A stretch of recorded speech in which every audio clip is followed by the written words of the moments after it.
The best teachers are not teachers, they are practitioners. They're people who've been there, who've done that, hopefully at scale. I never understood why here in the US people need to take these massive loans to go to school without a very clear connection between education and employment. Product teams need to be accountable for revenue growth, need to build something that not just users love, but also users are willing to pay for. Why would you want to hire a PM that doesn't want to make money for your company? Oh my God, Dios mío, this is, oh my God, Dios mío. Welcome to Hotfix.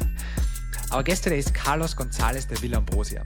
Carlos is the founder and CEO of Product School, the global leader in product management training. He has over 10 years of experience building teams and digital products in the US, Europe, and Latin America. Carlos founded Product School in San Francisco in 2014, which has since grown to a community of over 2 million product professionals. He's the author of the Amazon bestseller The Product Book, founder of Product Con, the largest product conference, and host of The Product Podcast, a leading podcast for product leaders. In today's episode, we talked about his failure story, which included a couple of closings of physical locations of Product School.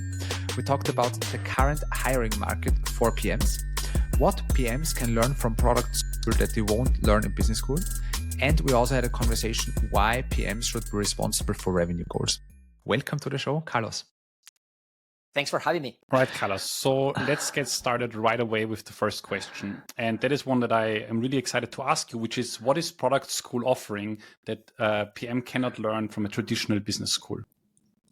I started Product School as a solution to my own problem. Unfortunately, I went to business school because there was no product school. And there were three key things that I tried to fix. One, I think, is just the commitment. In general, like business school, the traditional MBA, is just very, very long. This assumption that you have to commit to 2 years full time and spend over $100,000, at least here in the US, it's insane to me. And this is not including the opportunity cost, like the money that you are not making while you are a student. And I know there are some more flexible formats and whatnot, but the point is MBAs are not optimized for helping people become product managers. They are not. Like, at least when I went to business school here in Silicon Valley, there was not a single class in product, So at the same time, a lot of the classmates were talking about product. I was like, wait a second, what is that? It seems super cool. I mean, 10 years, 11 years forward, now product management is actually the number one career requested by MBA students. So a lot of things have changed, but I think in general, the format just is not optimized for that. The second thing is the connection to market. Like, most of my professors, they were professors, teachers, and sure, they will have, maybe some of them were more practitioners than others, but ultimately I believe that the best teachers are not teachers, they are practitioners. They're people who've been there, who've done that, hopefully at scale. Like, you are the people you want to look up to and be like them in certain ways. So the other thing we do at Product School, other than it has a more flexible format, which is all the classes on weeknights or weekends, so that you don't have to put your life on hold, is that instructors are not teachers. They are practitioners. They are real world product leaders working at some of the coolest Silicon Valley companies, such as Google, Meta, Uber, Airbnb. They keep their full-time jobs and they give back to the community on the side, because when they started their careers as PMs, they also didn't have a structured path like there is today. To me, the last thing is the cost. I never understood why here in the US people need to take these massive loans to go to school without a very clear connection between education and employment. It just doesn't make any sense. Programs for us, our certifications are between $3,000 to $5,000, which obviously it's money. But if you're thinking about a working professional who doesn't need to put their life on hold or their work on hold, this is something very, very affordable, especially because there is real connection to employment, and we can measure outcomes and see how at least 75% of our students were able to get a salary increase of $10,000 within the first 12 months. I would have one follow-on to this, because I certainly agree with you on the business school. I had multiple PMs working in my teams that had an MBA and then some that didn't, and I didn't see like a clear upside for the ones that had an MBA. But that brings me to the question, why would someone need to go through product school? So what is the upside someone gains from actually going through any program and not learning on the job, or like starting in customer success or sales and then making the transition to product, but rather why would someone need formal education at all rather than learning on the job? Well, you can try and you're welcome to try, and maybe some can actually do it, but good luck. And even if you actually do it, it probably take you longer. And I think the opportunity cost is very important. Like, I don't believe in the fact that everything has to be self-taught. Look, I'm self-taught in a way, even though I went to traditional education, I didn't learn product management in a proper way. And it can work. Same as just going to the gym. You can sign up for the gym and start lifting weights. And look, if you don't get injured and you are super committed, sure, you might get in shape. But if you go with a personal trainer, I can guarantee you, you are going to get in shape faster. You are going to lift the proper way. And this is going to set you up for success and hopefully help you develop other healthy habits. So that's how I think about lifelong learning in general. I think it's important the same way we invest in our careers or in our families, in our friendships, to invest in ourselves and have this type of accountability and curiosity, because we've proven that if you put in the work, obviously there is no silver bullet. It's not like you suddenly take a course and magically become a CPO at Google. But if you truly put in the work and you are learning from the right experts, you have guaranteed success. You are going to be able to accelerate your career. And if you think about the outcomes, and if you are able to really get to that promotion faster, you are way where we are paying for that investment, but you need to put in the work. Again, there is no silver bullet. What I imagine to be very hard is to be up to date with the changing philosophies and also changing schools in product management. I think over the last couple of years, there has been a lot of changes. A couple of years ago, it was very delivery focused and it was very hypothesis driven. Now, again, with AI, it's changing a lot. How do you keep your curriculum and how do you keep what you teach your students up to date with the latest trends in product management? Love that. And maybe I should have included that as one of the things that also makes us different from a traditional business school, because we treat this as a product. We're hyper-focused. I mean, the name of the company is very self-explanatory. It's product. We teach product management, full stop. So that allows us to go very deep in just one thing. You know, we've been in business for over 11 years now. Our community is over 2 million members, and a lot of things have evolved. So the same product leaders who are teaching our live trainings, they are also in the back end contributing to curriculum iterations. So we literally improve the content of the program multiple times every year. While if you look at a more traditional school that has, I don't know how many different topics, I don't know if they ever actually update their content, but it's just a very different pace. Like, I think that velocity and the frequency is what makes this very, very up to date, you know. And of course, when we started, we only had one certification. It was mostly focused on the aspiring PMs, like helping professionals break into product. Now we have an entire portfolio of different certifications that can focus on very specific parts of product, from product growth to product marketing to now, of course, artificial intelligence. Okay, great. I think that's also one of the factors why that makes it so hard for traditional schools to teach product management, because it's changing so dynamically. We would now get to the heart of our podcast, which is our failure story. You brought a story for us, and I would basically just hand over the word to you, and would be great if you could guide us through what happened there. The story, what type of story? Do you have a favorite one? Sure. I mean, I can tell you about one of the big failures in my journey as a founder of Product School. I bootstrapped the business for the first 7 years. And I think there's a lot of benefits to bootstrapping, because it gave me that relentless focus in just doing one thing and do it very, very well, because I was spending my time with customers, building for them, instead of raising capital to build something and then figure out if this was going to pan out in any way. So that's something that I am very proud of. And if I were to start a business again, I would definitely consider bootstrapping. But I think the downside of that is the tremendous stress that I put on my body. I literally had at least 2 full-time jobs during the first years. I was the instructor for all the trainings. I was also running the operations of the business, right? The marketing, the sales, the customer support. I consider myself a high energy person, and I think there's a lot of value in doing the thing yourself. But I think it broke the system. And I wish I had delegated earlier. I ended up having a health scare and ended up in the hospital just because my body couldn't take it anymore. And that was such a sad wake-up call for me to realize that, well, multiple things. One is not everything's about work.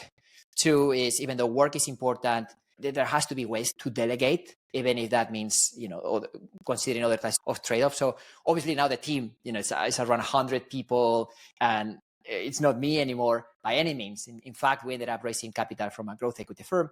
But I think that if I were to start over, even though, yes, I would choose to bootstrap again, I would also choose to delegate earlier and take care of my health. As I'm doing right now, I'm now obsessed with it, but that's for a different story.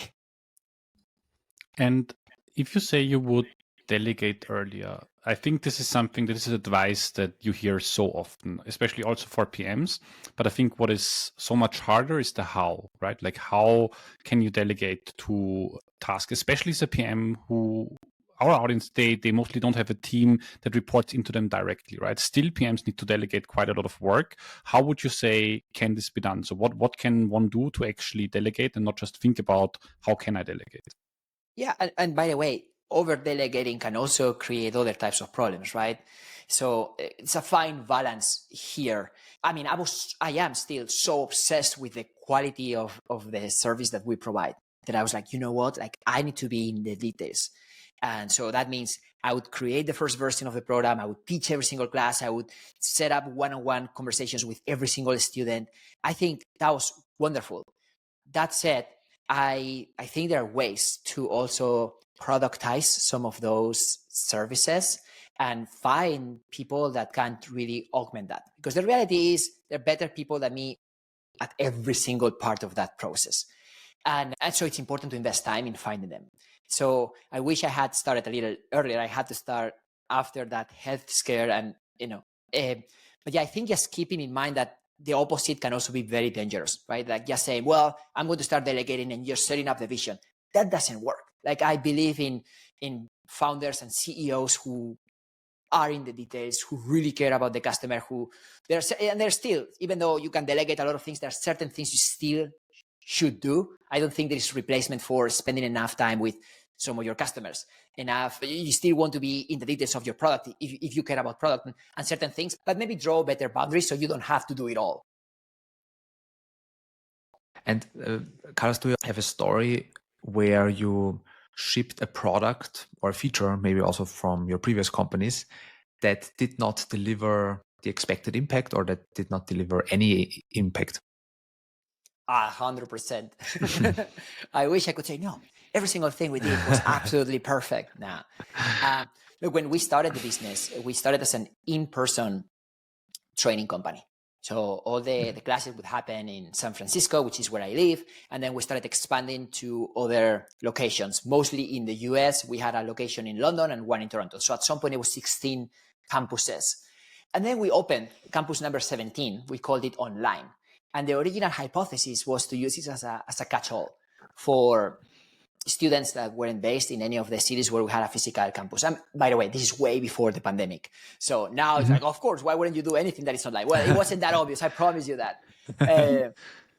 But the surprising thing here was that around 30% of the students who would sign up for the online campus were located in cities where there was a physical campus. So they were choosing online because it was more convenient to them, and also because the quality of instructors was extremely high. Like, doing this online would allow Silicon Valley-based instructors to deliver those trainings. And I think that is ultimately critical differentiator when you are learning about something you want to learn from the best. So that was, we turned that into a success, but I was like, okay, what do we do now? We have 17 campuses here. One is growing fast.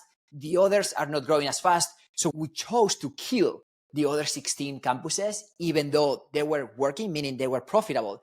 But we saw much more potential online. And thank God we did that way before the pandemic, because when the pandemic hit, we were already operating online only, both for our clients as well as for the team.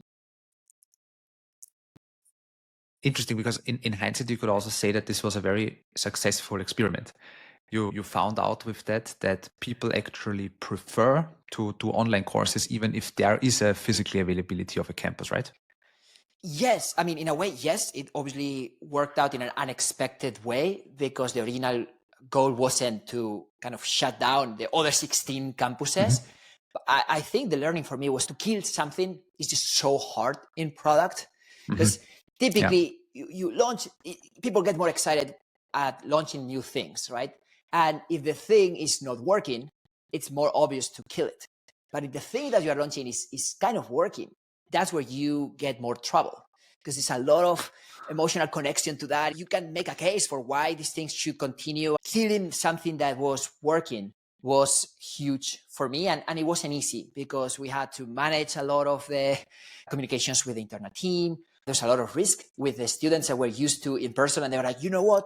In person only. Like there was a certain part of the market that didn't want to move to the new model.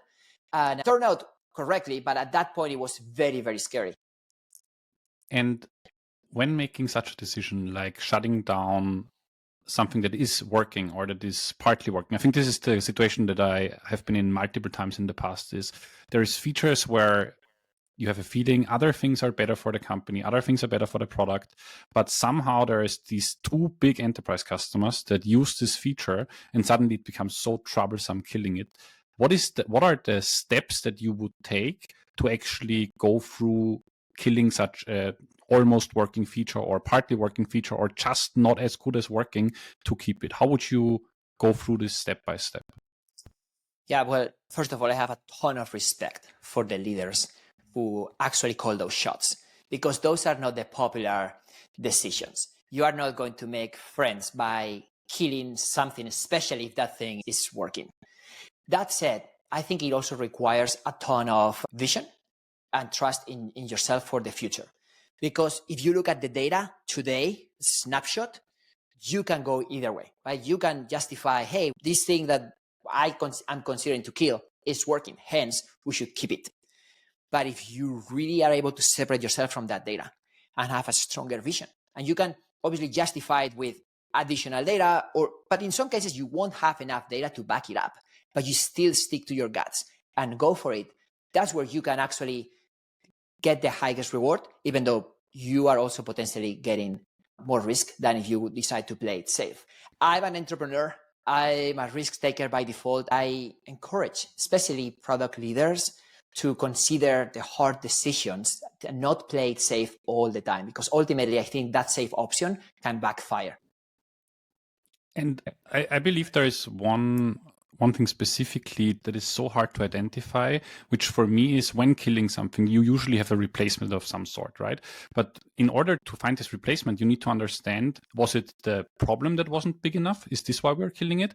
Or wasn't the solution the right one, right? I think this is such a intricate decision that you need to make to understand, do I iterate on the solution or do I solve another problem, or do I solve this problem differently altogether? Is there, like when you killed the physical schools, you must have had this moment where you thought, okay, hey, online is working better because of A, B, and C. Like, what were the hypotheses you had at that point to make this decision? So a couple of things. One is we started seeing data that was proving that online was performing really well. Like the student satisfaction was the same, if not higher, for online students than in-person students. And we noticed that the two key components leading to that decision was convenience and the quality of instruction, because those instructors were based in Silicon Valley. By the way, the price for the certifications, both online and in person, were the same, which is, I think, another important decision. Otherwise, if you're not comparing apples to apples, it's just more complicated. But still, we were generating millions in those physical locations, and we have people that was executing a process that were successful at executing that process. So I didn't have enough evidence, hard evidence, to then say we're shutting down this thing that is working for us. There was a vision part to me, which is I believe that product is a growing market. When I started product school 11 years ago, this wasn't obvious at all. Now we're seeing chief product officers in most of the Fortune 100 companies. And by the way, those companies are in oil and gas, financial services, healthcare. Product management used to be a small thing for high-tech companies in Silicon Valley. Now it's completely mainstream. So I had that conviction before it became reality. It was hard for me to just prove. I was looking at other data such as hiring market, how many companies were also hiring not just CPOs, but there's product people. So this was a combination of, the hard evidence with the vision, and then just having a good process with the team to navigate that transition. Because ultimately it's not like a clean cut all the time, right? You can't just stop operations and then move on to the new world and expect that things will happen magically. So finding ways to transition team members to the new world, finding ways to create cohorts that would allow some students to move from in-person to online. I mean, it wasn't easy. It just was a process. It took us maybe 6 months or so to actually finalize that. And there were some campuses that were easier to close than others because they had just less volume. So we kept also the bigger campuses for the end: San Francisco, New York, Los Angeles, London. But, we were able to also continue testing along the way during that 6-month transition, define a deadline, make that move, and never look back. Carlos, you mentioned the rise of product teams in all sorts of companies in general. How do you actually see the market right now? Because apparently it seems that product management roles in general are a bit in decline. Do you think that's a structural decline, or is it just an economical phase right now? I think it's both. So from a pure macro perspective, we're seeing that, companies are hiring less or also executing layoffs, and that's affecting basically all functions. But I think there's something micro, something specific to the product team as well. I mean, I've seen the rise of product from being non-existent to being almost too cool. Like everybody wanted to become a product manager. It was just too much, and some people were doing it for the wrong reasons. It's like, okay, I can work in this strategic role and not have a coding background and make a lot of money. Sure, sign me up, right? So I think that was not the right approach either. And some of these product teams became too big. And they had people just that are not PMs, or they are not just doing the PM work. They were just doing some project management work or some things that can be easily automated. Not just with AI, of course, with AI, but in other ways. And now we're seeing that teams that were able to kind of right size were able to continue shipping. In fact, in some cases, we're seeing companies that are able to ship faster with smaller product team. And I ultimately believe that's a healthy move. Like if you are, as a business owner, you are able to prove that you can maintain a high output with high quality with a smaller but higher quality team. That's a good thing. Ultimately, I believe that product teams are absolutely critical, and that more companies are digital companies. And in order for those companies to truly act as digital companies, the product role is absolutely strategic. And that's why I believe in the CPO role as a dedicated function and not something under technology or marketing. Amazing. And with that, let me actually transition a little bit to our last segment, our provocative thought corner. I would like to run one by you that is very closely related to what we just discussed, because I think with the right sizing of product teams, more product managers are starting to get more accountability, because there's not 15 people doing one thing, but usually maybe then 1 or 2 PMs that are focused. And now they are getting more and more accountability for revenue growth and for revenue metrics in general. I would like to hear your thoughts on if product managers and product teams should be accountable for revenue, and in what way. 100%. Product teams should be accountable for revenue. And I believe that's the best way to justify why you are at a for-profit company. I obviously understand there is value in having a sales team. I'm not saying the product teams have to replace everybody and do it all. But ultimately, product teams need to be accountable for revenue growth, need to build something that not just users love, but also users are willing to pay for. And that's something that is kind of counterintuitive. At least it was counterintuitive. And that's why I think a lot of companies kind of got too big for the product teams, and everybody was kind of unclear what is the outcome that these teams are delivering. I think, but putting them on the hot seat, now we can see what's the real value of product. And I do believe that the product teams do provide a lot of value if they're able to provide real ROI. And by the way, ROI doesn't mean just generating more sales. You can also find ways to prove ROI through improvement in cost reduction. But ultimately, there has to be a clear line to business outcomes. I couldn't agree with you more on that. So 1.5 years, I joined the company as a VP of product. And then when I joined, the product teams were very focused on, I would say, vanity metrics. Just, improve feature A, improve metric no one cares about B. And the change I tried to be as bold as possible with revenue accountabilities. We had 3 product teams, and every product team simply had one customer segment's ARR as their goal. This was their only goal, and they were allowed to optimize in whatever way, shape, or form they saw fit, improve retention, improve new business. But what I saw with this is also that this is not for everyone. I saw that 2 out of the 3 PMs performed really well. They took this, they got into the data, understood try to understand how can we improve ARR, what are the levers that we have in the product. But then there was 1 PM that was just the most senior PM and so used to working on very specific metrics that were more close to product and not as much business thinking involved. And they failed very, very terribly. And I think this is a big change in how teams need to work if they get this very clear revenue accountability. How can PMs make this change? And this is also something that you see in your curriculum, where you need to change teaching of how product management should be done if PMs get this responsibility. Yep. So multiple things. You asked me about how we structure that in our curriculum. So part of our certifications, let's say product leadership certification, has a huge component on go-to-market. So there are 2 big parts. One is how you build the product, but then you have to ship the product, but not just ship, meaning you press the green button, the thing goes out, and then we hope for the best. You ship the product and you are on top of it, right? And you ensure there is the right market adoption. You are tracking success through the different leading indicators, and you're using that data to iterate. So to me, product is go-to-market and tech. Like, you are involved in both. The same way you don't want to fully delegate the product discovery to a user research team and then kind of take whatever they're asking at face value. You do not want to ship the thing and expect that the sales team is just going to sell it. Like, you need to be on both. That to me is what a great product team should be accountable for.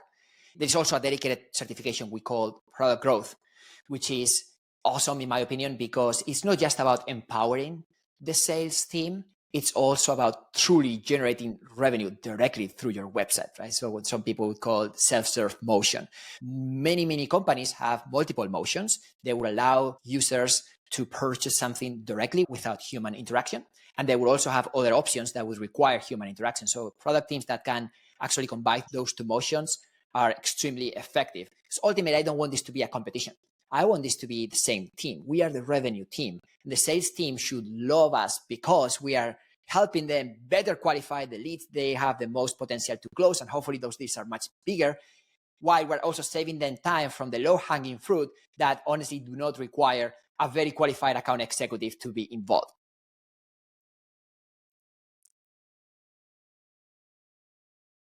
I believe you couldn't have said it better. And I believe this is my personal experience is that this is quite a big jump for many PMs. I think the one thing that I like to see, or that I'm very happy to see, is that the growth PM term starts to vanish more and more, because I believe this is maybe a provocative thought, is that I think I'm not sure if this is a role that should be like dedicatedly existing. I'm not convinced, because I believe this should be every product manager's job. Every product manager needs to understand how to look at data, how to improve certain metrics, maybe, I don't know, retention metrics, growth metrics. So I believe a growth PM's job is a PM's job. And then if you're doing something else as a PM, you're probably not a PM. You're maybe a project manager with a fancy title, right? So I believe this is something every PM needs to have in their repertoire, is understanding how companies make money, how are they losing money, how is cost structured, how can we improve these metrics.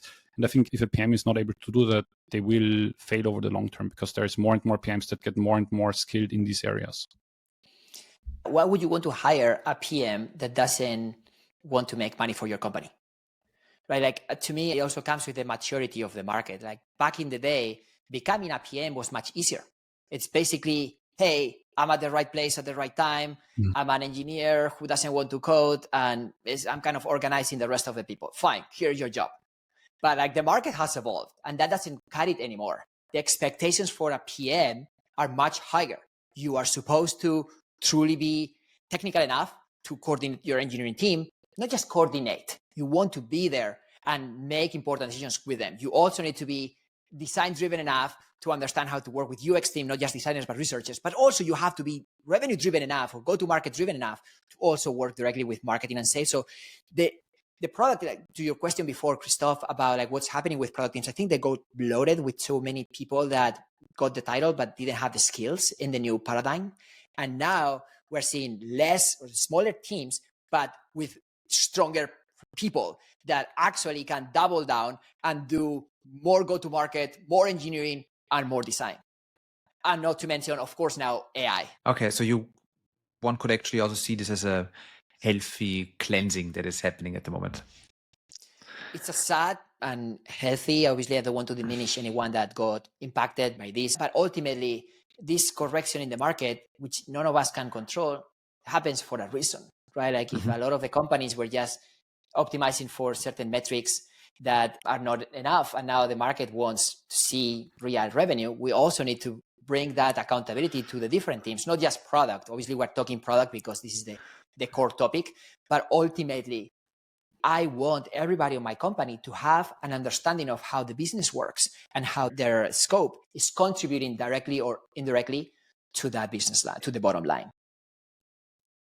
Yeah, it seems that we're more and more agreeing in the market what product management means, like across the board. When I started, this was such a joke.